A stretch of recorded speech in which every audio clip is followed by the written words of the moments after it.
How many countries in this world really, really believe in freedom? Hold my hand. I'm a stranger and I like you, girl. I love love, you know, and I give love to people. Oh yeah, I'm one of the best.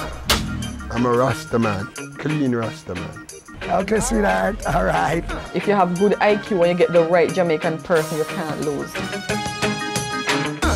Jamaica is a small country, and this country is known throughout the whole world. That is good. That is good, man. That is good. That is good. What Jamaican people have, they don't give up that easily. Something brings them down, they try 10 times harder to push themselves back up. Jamaica was not just another slave colony.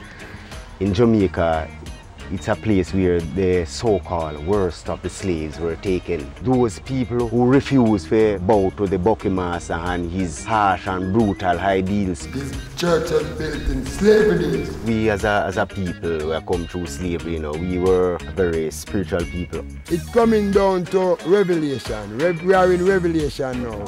If you look at the Caribbean and you even compare it to the Western world, they don't have much here, but they have their faith, they believe in God, and that's what they hold on to. And they hold on to hope. Listen, it is we time. It's black people time. Yeah, man.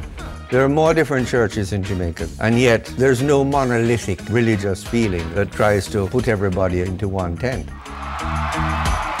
Being happy comes from inside, and if you don't have this get-rich-quick attitude, then you'll always be happy.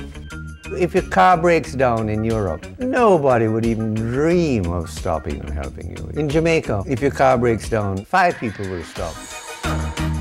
Everyone should come together and say, yes, it's we time. Big up to the world. Yeah.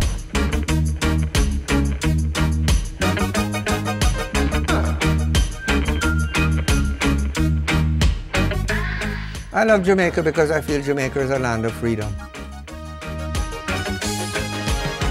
There's an expression in Jamaica, man free. Pull it up, selector.